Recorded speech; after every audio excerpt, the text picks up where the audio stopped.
วันนี้เราได้รับพระพรที่ได้นำเสนอการบรรยายธรรมที่ลึกซึ้งเรื่องหนึ่งชื่อว่ารับประวัติของพระมหาวีระความฝันอันยิ่งใหญ่ทั้ง16ของราชินีตรีชละพระมารดาของพระมหาวีระตอนที่1จาก3ตอนในระหว่างอาจารย์และลูกศิษย์บรรยายในภาษาจีนและอังกฤษในวันที่22มิถุนายน2019ณอาสมนิวแลนด์ไต้หวันหรือที่รู้จักกันว่าฟอร์โมซา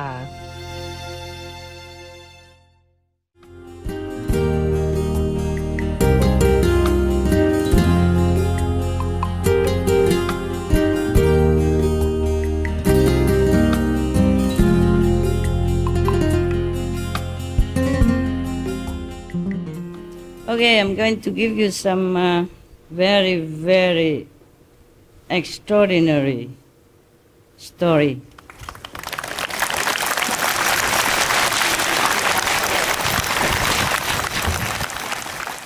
One of the greatest saints on our planet, Lord Mahavira. You know him, right? Sometimes you see his statues without any clothes. You remember? Yeah. It was because some people took it from him.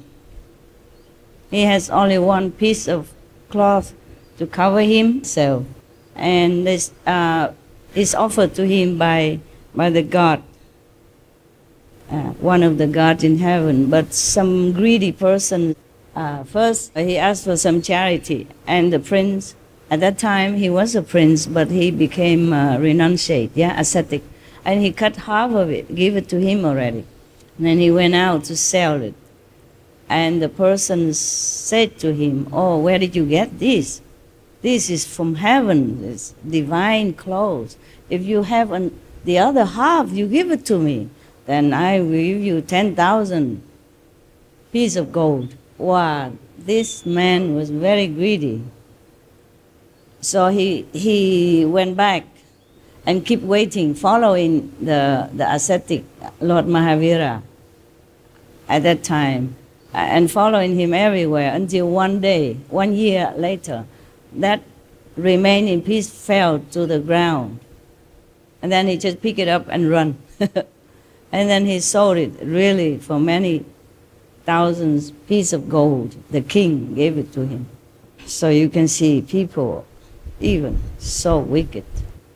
He has only half of a piece of the cloth to cover himself, and that person also took it away from him. Imagine. Yeah, being a master is so cool, eh? You don't need clothes. But that was in India, okay? Here, if you take off my clothes, the police will come and take me away from you. So don't even think about that. Yeah. Here, we begin from the birth of Lord Mahavira, okay? He's the most compassionate, one of the most compassionate saints and masters of our era, our kalpa, our period of time. It's about 2,000 something years ago. It's 2,000 some hundred years ago. Yeah, that was 2,594 years ago. That's about 599 years before Christ. At that time, so many masters coming, going, and Buddha also around this time, huh? Yeah, must be a very spiritually enriched era of our time. Yeah. So we begin with his birth. I received this book a few days ago, and I read it first, and I thought it's a very encouraging story to read it to you. Also to get to know one of the very important religion in our time.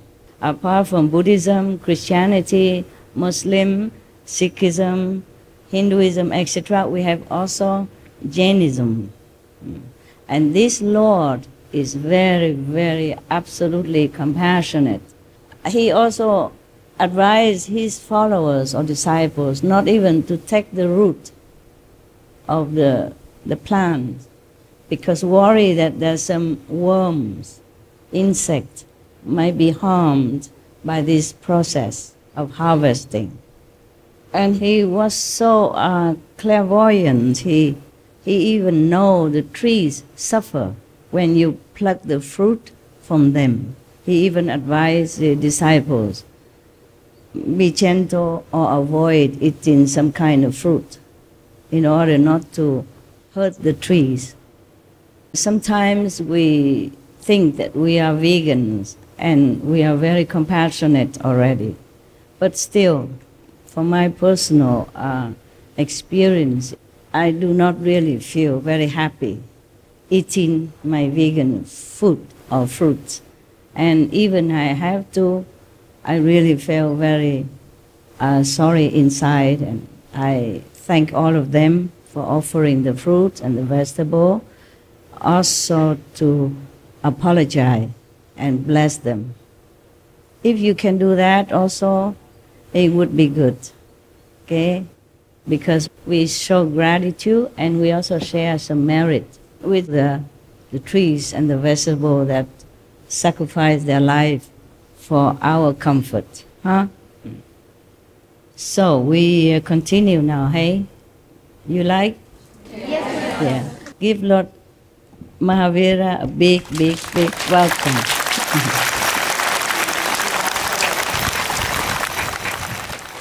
I myself love him very much. They have laid the background for us to understand the circumstances in which Lord Mahavira was born. So it begins like this, long time ago, yeah? Okay. About 2,594 years ago. I guess he's born after the Buddha then. The Buddha was born a little before that, yes, okay. So in the eastern region of India, a bright source of spiritual light dawned. He became famous as Vardhaman Mahavira. During the period of Lord Parshvanath, the feudal system of rule prevailed in India. However, the beginning of democratic system had started appearing on the political scene. It was the dawn of the localized republics. Wow, 2,000 years ago we already have democracy, huh? And republic. Okay. After his nirvana, the republic started expanding and Vaishali emerged as the capital of the Federation of Small Republics.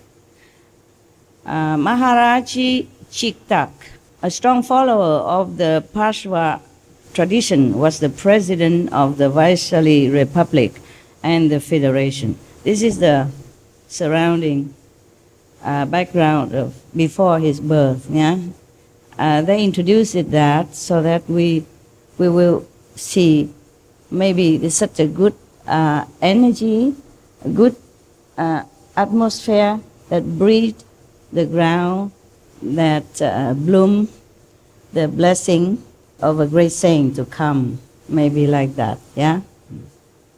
On the northern shore of the Ganges, also near the Ganges River, there's another river, it's very famous in India also, it's called Indus River. That's why they call India, because they, in the beginning, they were established along side of the Indus River. And another one, you know, is the Ganges River, yeah? These two are very, very famous in India. Mythology, spiritual, as well as geographical. Yeah.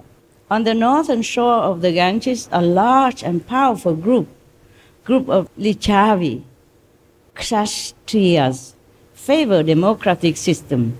The 6 prominent clans that formed this republic were Ugra, Bhog, Rajanya, Ikshvaku, Lichavi, Jinat, and Kaurav. The Indian must forgive my pronunciation. These are tongue-twitching kind of names. And 9 chiefs represented them. Be patient. It will come next why they introduce so many stuff. so many people and so many systems. Yeah. Another union was named Malla, and it was divided into two parts, northwestern and southeastern. The capital city of northwest was Kusinara, and that of southeast was Pava. The 9 chiefs of the Federation of Malla republics were also strong supporters of the democratic system. 9 Mallas and 9 Lichavi combined to form a well-organized apex union called the Union of Vaji Republics. The Lichavi of Vaishali Republic were Soyanvanshi, Kshatriyas, the descendants of Maryada Purushottamram. These were famous as the Videhas, but later the name Lichavi became more popular. Still, as a cultural group, they always retained their identity as the Videhas. In the Jain literature, Maharaji Chetak has been mentioned as Vidagrachi, his sister Trishala as Vidadina. These two belong to the group called Vidyas. Yeah? Just mark the name, Trishala. Okay? And so that means they have a long lineage. You know, they came from a long lineage of royalty and famous family in that time. Mahavira, the Lord, the Lord in this story, has also been mentioned as Vide Sukuma. All this is indicative of the higher religious and cultural status of the state of Vide. Next, they introduce the royal family of Vaishali. To the north of Vaishali, there was a suburb named Kanpur Sanivesh. There was a colony of Brahmins in the southern parts of Kanpur. The chief of these Brahmins was the Rishabhadatta, and his wife was Devananda. Although a rich Brahman and a scholar of the Vedas and Vedangas, Rishabhadatta was a devotee of Lord Parshvanath. At that time was the time that the Lord Parshvanath was there, okay? Just like in some time other personage was there. And some other Buddha was there, okay? Yeah. Lord Parshvanath was one of the Buddhas at that time, one of the saints, the master at that time. So this family belonged to the Lord Parshvanath devotees and disciples. In the northern parts of Kanpur, there was a colony of Kshatriyas of the Janat clan. The colony was known as Kshatriyas, Kanpur. Siddhartha was the chief there. Siddhartha is different, not Siddhartha the Buddha, okay? Yes. Siddhartha was the chief there. Yeah. Because of his great valor and wealth, he was respectfully addressed as Raja or Narendra. Naja means king in Sanskrit term. So he was kind of voted by the people's love and call him Raja. He's just a chief of one of the colony, yeah? But people probably loved him very much and respect him so much, so they enthroned him as a Raja. Okay.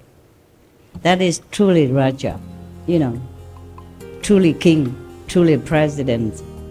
When you win people's heart, you don't need any vote. Yeah, that's a true, you know, kingship. It's a true presidency. It's like that.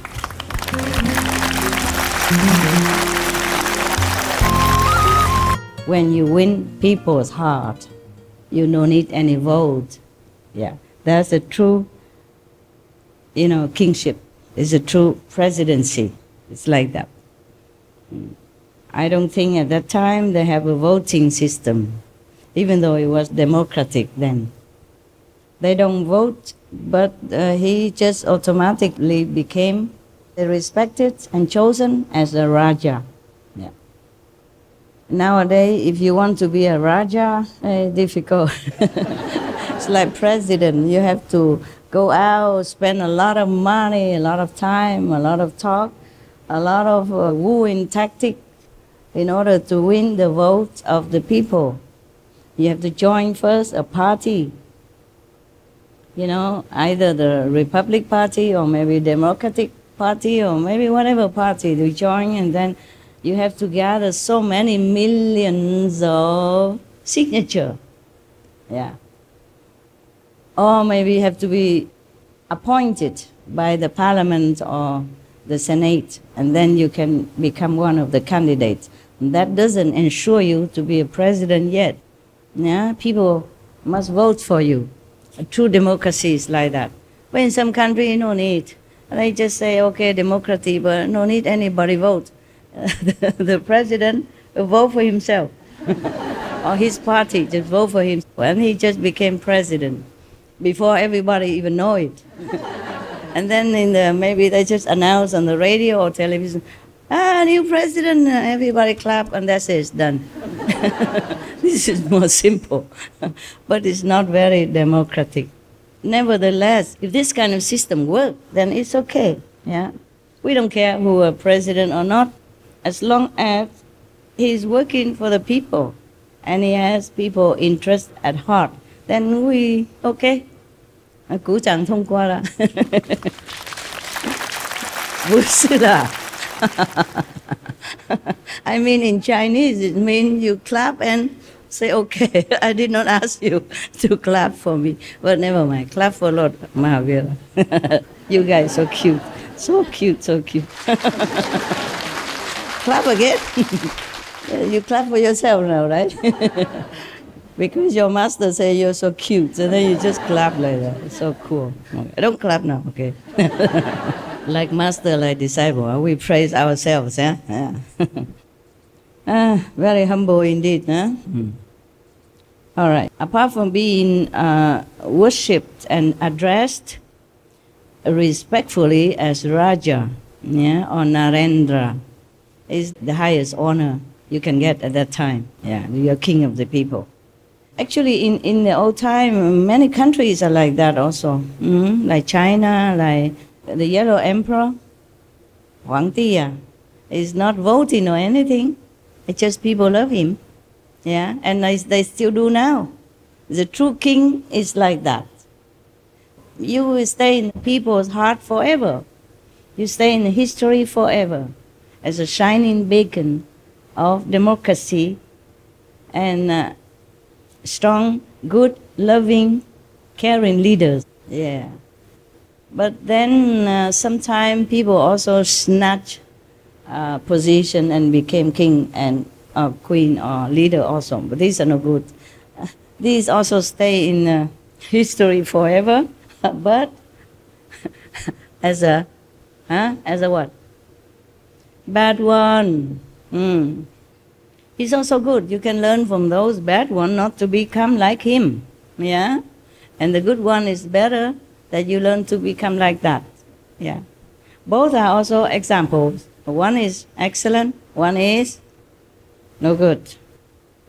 This Raja Siddhartha, apart from being respected and chosen as a Raja, a king, he also was a highly influential member of the Vaishali Republic. Trishala, the sister of the President Chetak of Vaishali, was married to Siddhartha. Now you know, okay?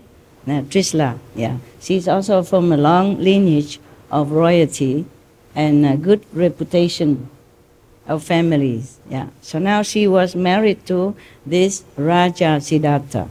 She was also known as Vidadina and Priyakarini. These are also titles, yeah, that you don't earn by the king appointment, but by people's love and respect as well. also from the lineage where she came from. So just to introduce, Lord Mahavira came from a long, royal, respected, good, reputable family. So Chatek's elder son, Simhabhadra, commander-in-chief of the army of the Raji Republic. Maharaj Chitek has 7 daughters. Lord Chitek has another son, okay? And he has 7 daughters as well. So now we come to the mother of Lord Mahavira, okay? Queen Trishla. Queen Trishla, before the birth of Lord Mahavira, she has premonition, very clear, in many dreams. I will read to you one by one. One night, Queen Trishla had 14 great dreams. 14 in one night. It cannot be dreams. It could be vision. Yeah, it should be vision. Because a dream cannot be so consecutive and so clear that when she woke up, she remembered everything. So it's like when we meditate, we woke up from samadhi, we remember many, many visions, yeah? Or not remember, it depends on how you meditate at that time. Whether you meditate on the shoulder of your sister or brother, or you meditate in the front, I don't know, okay? And then you remember or not remember, but you just think you remember something. Sometimes you remember the whole vision or vision, sometimes just a part of it. Sometimes just a fleeting light when maybe your husband or your wife kick you awake and then you say, there was some light. What was it then? Because you were not very conscious in your vision. Yeah? You sleep, you also have vision, but then when you wake up, you forget. And maybe you think it's just a dream. And then you don't remember anything. Yeah, also no. It doesn't matter, okay? Important is you progress inside and outside, and you're happy with yourself as a human, as a practitioner, as an aspirant to sainthood. Vision comes and goes. We have too many visions. We can have a lot, but that doesn't mean you are Buddha yet, okay? We just see things. She had 14 great dreams, this Queen Trishla, yeah. Some scriptures say that Queen Trishla had 16 dreams. In this book, they say 14, okay? It's okay, only 2 more. 14 is great enough already, I think. If you even, all of you, any of you can remember 4 of them, when you get up from your meditation seat, I'll be very, very impressed already. 14 is a far-fetched dream for my own so-called initiates. But we can hope for that.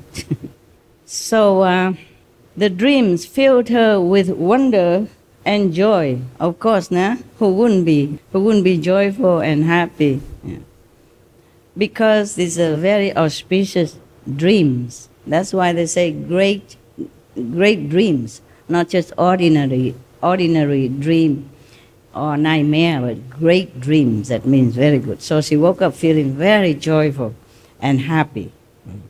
And she woke up her husband, Siddhartha, and told him what she saw in the 14 dreams. King Siddhartha, very, very, very joyful too. So the next day, when the sun rises, he summoned all the scholars to his court. You know, the learned and the knower, the seer, the sage, and the saints of his country at that time. He summoned them all into his court and asked them about the meaning of these dreams. The first dream Queen Trishla had was of an elephant. It's funny, the mother of the Buddha, before conceiving the Buddha, she also saw the elephant with a 6 tusks, not normal elephants. Elephant normal only have 2, yeah? And then once you have 6, wow, beautiful, a beautiful one, yeah. So she saw an elephant. It was a big, tall, and impetuous with 4 tusks. Oh, a little less than the Buddha's mother's elephant. Maybe in respect for the Buddha, yeah.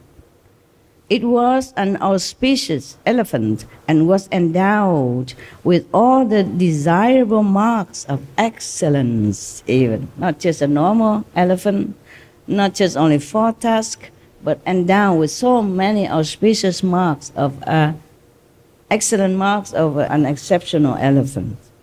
This dream of elephant indicated that she would give birth to a child with exceptionally high character. The 4 tusks signify that he would guide the spiritual chariot with its 4 components: monks, nuns, laymen, and laywomen. So it was. The 4 tusks indicate that he will be the master of 4 types, monks, nuns, laymen, laywomen. Included all, the monastic and the lay people. Wow. It's just like the Buddha, huh? So the second dream Queen Trishala had was of a bull, buffalo kind? Yeah, buffalo. The bull was noble, grand, and had a majestic hump, here. Yeah? The bull, they have a hump here on the shoulder. It had the fine, bright, and soft hairs on its body. Its horns were superb and sharply pointed. This dream indicated that her son would be highly religious and a great spiritual teacher. He would help cultivate the religion. The third dream Queen Trishala had was of a magnificent lion. His claws were beautiful and well poised. The lion had a large, well-rounded head and sharp teeth. His lips were perfect and his eyes were sharp and glowing. Wow, special lion, huh? His tail was impressively long and well-shaped. Queen saw this lion descending towards her and entering her mouth. Wow, normally it's the opposite. Something entered the lion's mouth, the lion entered the queen's mouth in her dream. This dream indicated that her son would be as powerful and strong as the lion. The people also likened the Buddha to the lion and likened his voice of Dharma teaching as the roar of the lion. Yeah.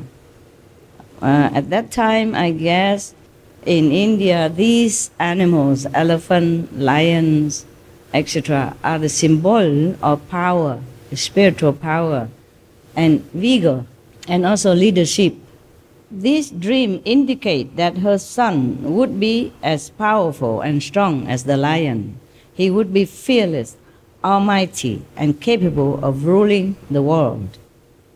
The fourth dream Queen Trishala had was of the goddess Lakshmi, the goddess of wealth, prosperity, and power. She was seated on a lotus and wore many rows of pearls interlaced with emeralds and a garland of gold. A pair of earrings hung over her shoulders with dazzling beauty.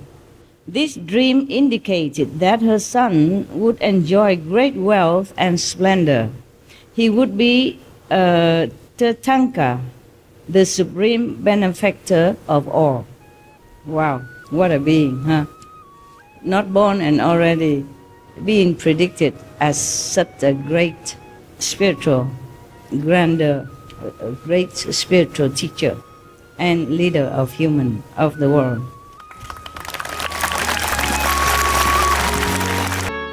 The fifth dream Queen Trishala had was of a beautiful garland descending from the sky.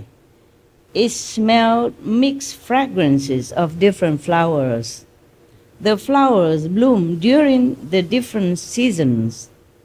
The whole universe was filled with their fragrance. Normally, in different seasons, we have only one or several different kinds of flowers. In every season, they have different kinds of flowers. But this garland that the queen saw from the sky, descending from the sky, as a beautiful garland, was mix of all kinds of flowers from different seasons. It's very auspicious anyway, obviously, you know? Yeah. So this dream indicated that the fragrance of her son's teaching will spread throughout the universe, and he would be respected by all. The sixth dream Queen Trishla had was of a full moon. It was a very auspicious sight. The moon was at its full glory. It was as bright as a star. It awoke the lilies to full bloom. This dream indicated that the child would help lessen the suffering of all living beings. He would bring the peace to the world. He would help the spiritual progress of humanity at large. The seventh dream Queen Trishla had was of the bright sun. Wow, even sun, moon, everything. The sun was shining to destroy the darkness. It was as bright as the flames of the forest fire. The sun rose and ended the evil activities of the creatures who thrive at night. The eighth dream Queen Trishla had was of a large flag flying on a golden stick. The flag fluttered softly and auspiciously in the gentle breeze. It attracted the eyes of all people. Yeah. A radiant lion was pictured on it as well. Always a lion. Because the lion is the king of the animals' kingdom. So I guess that's why the flags of some country they put a lion on it. Or put a lion sculpture in front of their palace or in front of their residence to show their power. Maybe I need some. So you know I also have some power. No, joking, huh? No need, huh? This dream indicated that her son would carry the banner of the religion. He would reinstate the religious order throughout the universe. The ninth dream Queen Trishla had was of a golden vase filled with clear water. It was a magnificent, beautiful, and bright vase. You know vase? You put a flower in it? It was decorated with a garland, flower garland, yes.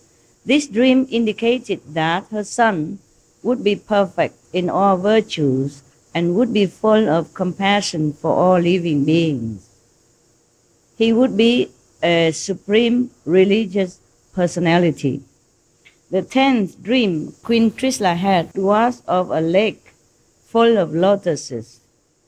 Thousands of lotuses were floating on the lake, and they all bloomed and opened at the touch of the sun's rays. The lotuses had a very sweet fragrance.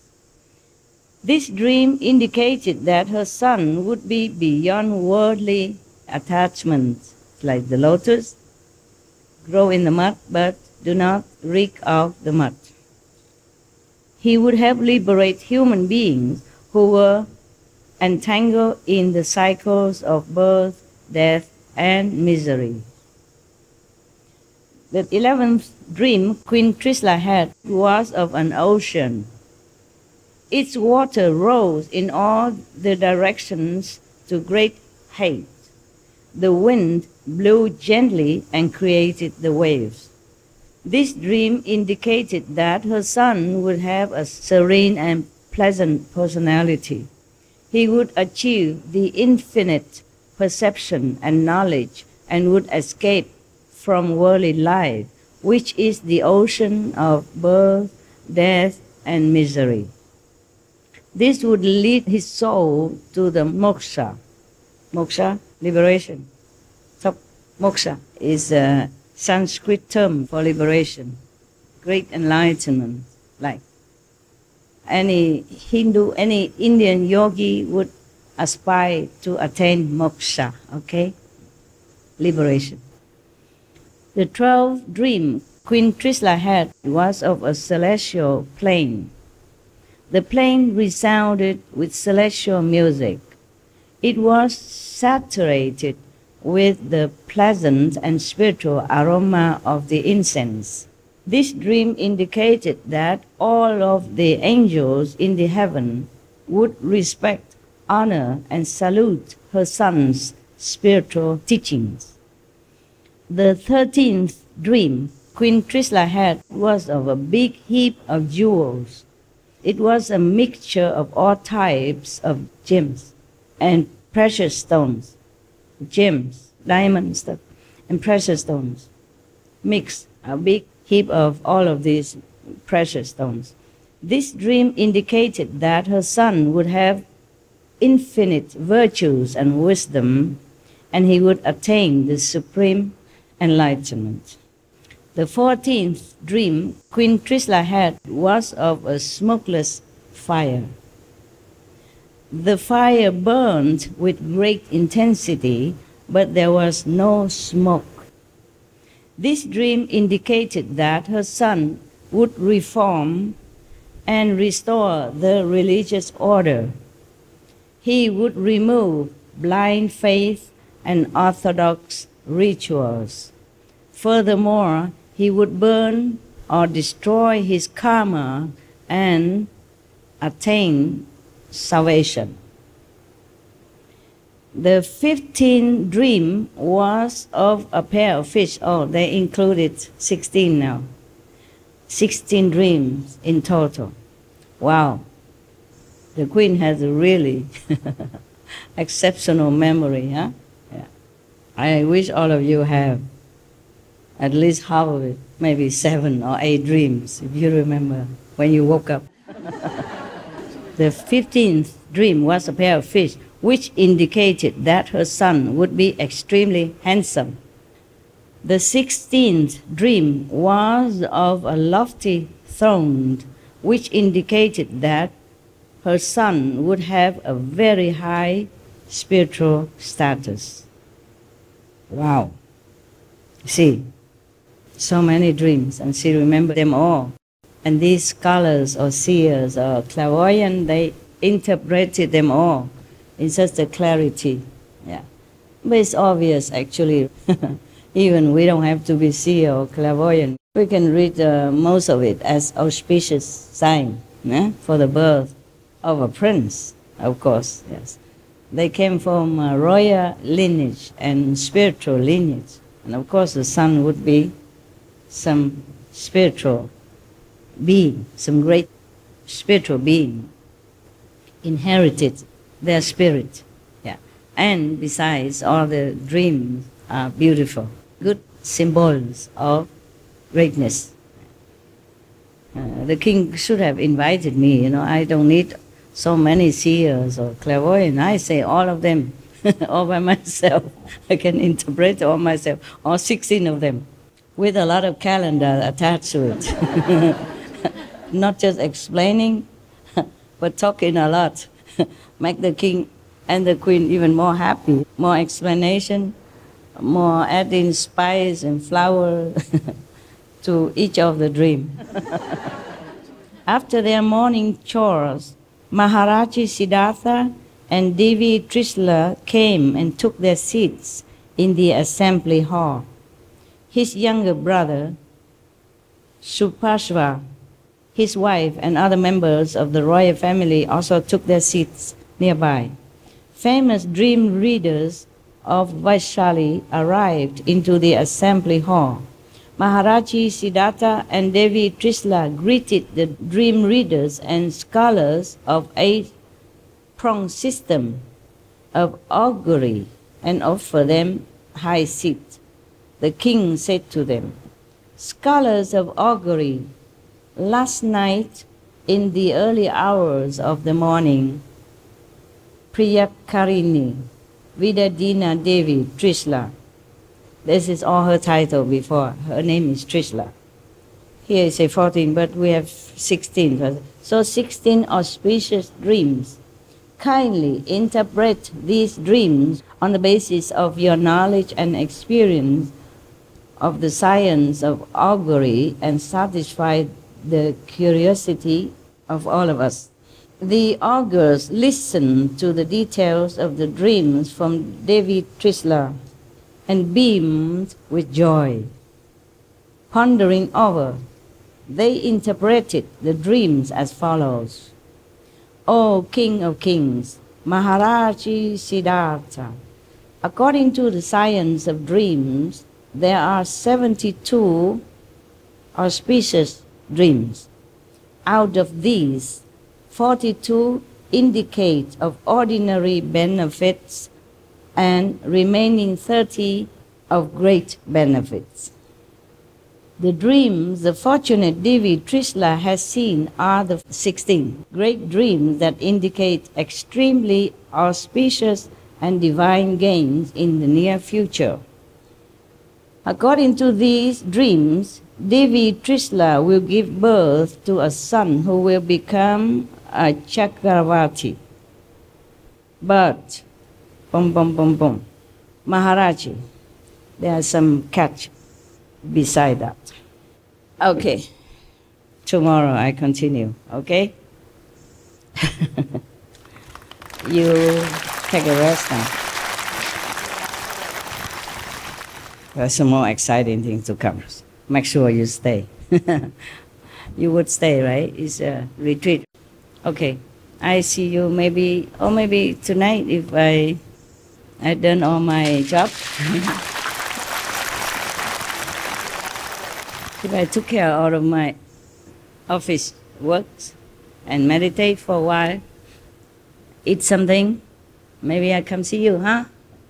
Yeah, be happy. Maybe. Maybe. Be good, yeah? Imagine if Queen Trishala has so many children. How many dreams? Thousands of dreams she must have. Yes. Because all of you are prince and princess in my heart. And in the spiritual heavens, you are prince and princess. Make sure you're worthy of that title. See you later, huh? Dalu hả? No? Việt Nam hả? Dạ, không làm. Việt Nam ngay từ vào đời. Làm hai con ai trên vòng đời. Việt Nam tiếng gọi là người. Việt Nam hai con ai sau cùng khi miền Bắc. Việt Nam trên đường tương lai, lửa thiên soi toàn thế giới. Việt Nam ta nguyện tranh đấu cho đời. Tình yêu đây là khí giới, tình thương đem về muôn nơi. Việt Nam đây tiếng nói đi xây tình người. Việt Nam, Việt Nam, Việt Nam quê hương đất nước sang ngời. Việt Nam, Việt Nam, Việt Nam muôn đời. Hey.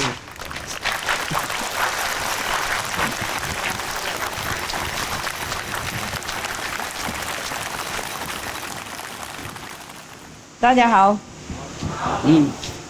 我认识很多人，30年、20年以前的，怎么都不老呢？